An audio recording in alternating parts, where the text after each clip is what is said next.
as we approach the second half of the decade that we're soon going to be entering into, what overall vision do you have for SwissBorg?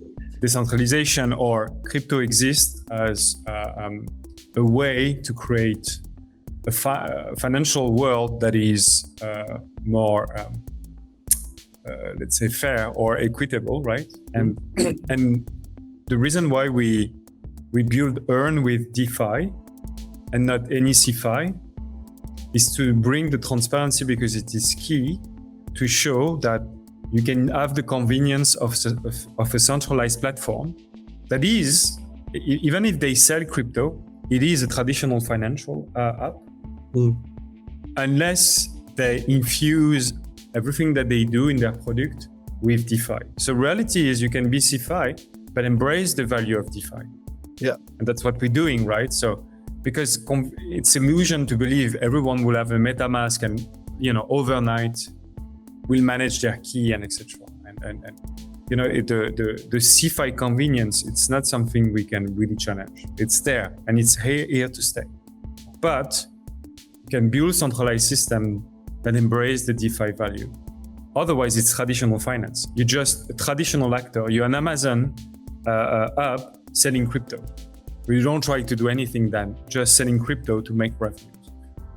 I think that's the narrative that is subtle but very different from what SwissBorg is trying to achieve, where transparency is not a marketing claim, but it's a value that is infused in every product.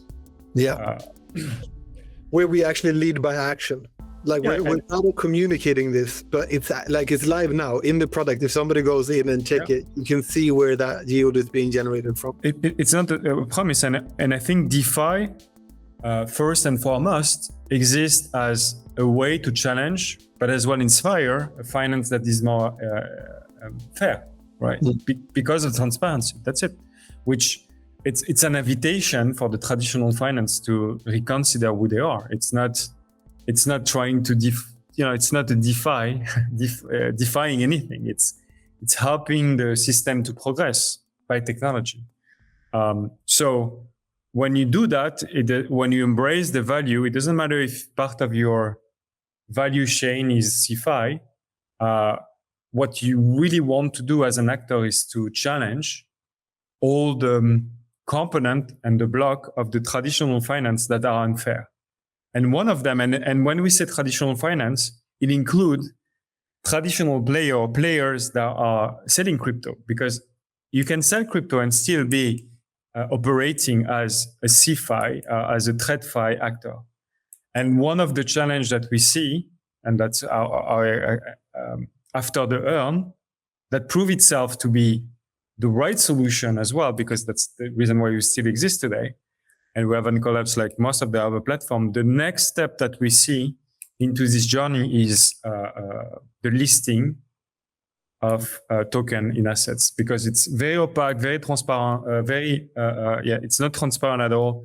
It is the cartel of few exchanges that really hold this business, and it's not fair because we don't know what happened beyond the curtain. We don't know what was the seed investment level, what arrangement they have with the people, and it really helps some project. When you look at some big platform, the leader platform, and you look at project, and sometimes you see that even you go on a website and you can feel that nothing is being done, right? It's everything, because of that, everything is a meme coin, and good projects sometimes are not put in the spotlight. So for us, that's our next challenge, is to help to create a better equilibrium, as we did with Earn, where you have kind of the convenience of the CeFi, but build with the DeFi mindset, which is let's give the voice to the community, and at least let's have a transparent process. Currently, the token listing is a very opaque, very protected process that very few have insight into, right? It's non-transparent, is big players arguably farming liquidity, giving very little insight into what capital has already been raised. It makes it very hard to spot the difference between a meme coin and actually a good project with strong fundamentals. How would SwissBorg approach this? Because it's quite, to quote Shane, a behemoth of an undertaking how would we do it differently? How would we not just become another actor that lists tokens in a shady way for our own benefits, and then moving the bag to the retail end user? It's a good question. I don't have the final answer, but I know what it takes. The first step is to set standards. So for instance, I think we need to define the transparency standard for the industry, starting with ourselves, and saying if you want to be listed on SwissBorg, for instance, you have to disclose publicly how much token was sold to which investor, and which amount and which price, and what are the condition, because you can have vesting period, locking period, you name it. So I think that's the fundamental step, right? To have a very clear idea, because the information it's a little bit dispatched everywhere. It's all into private vault and contract, so you don't really know for most of the tokens. Team as well, right? So you need to have an idea of how much the team is incentivized, and you need basically to have a better idea of who are the team members. Of course, there is some projects that are anonymous, but then you have to better understand how the collaboration operates at the project level. I think as well, part of the listing process, you need to involve the community, right? Because they must have a word to say. And I'm not saying it's always, because it's very hard to do a kind of due diligence on every project.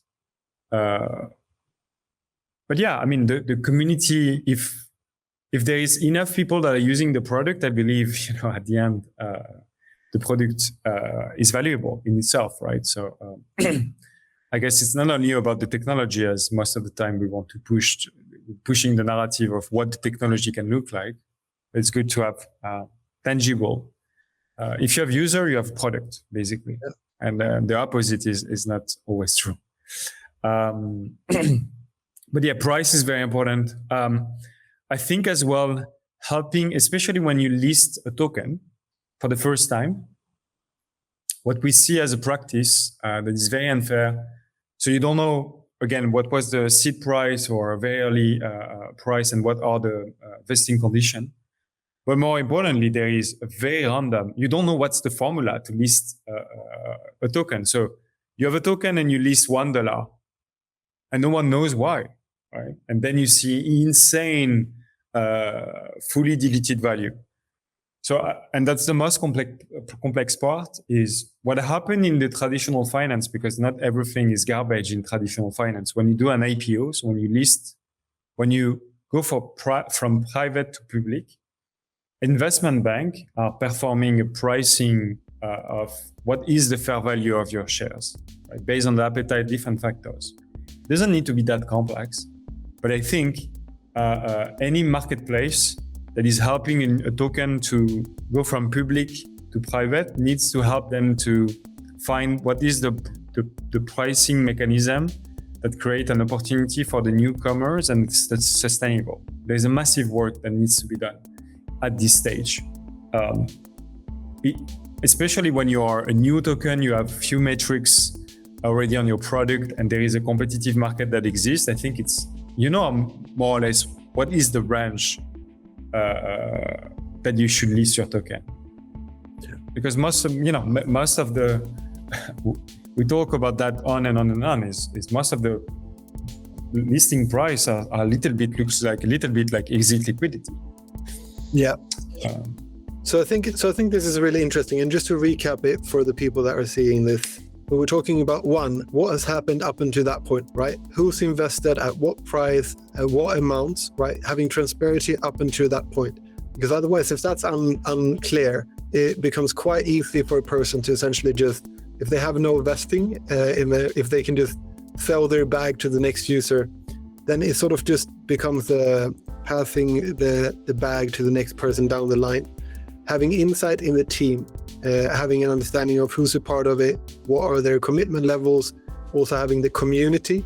Are there actually an end user for this? Are they engaged in it? Do they have an active community that's participating, that's delivering value, that is a feedback loop, or that has stayed with the project through X amount of time? And then fourth, looking at what is the actual share price if we can use traditional financial terms. These are some of the main issues that we're currently not that good at tackling in crypto. And until we are good at tackling those, the argument could very easily be made that we won't see bigger institutional players, we won't see bigger family offices or private offices come in, because it's too much of a wild west where this becomes how you determine the price of a token, which is fun if you want to get into a meme coin, but it's not sustainable, and it's actually hurting some really good projects with good fundamentals. Thank you so much for highlighting that.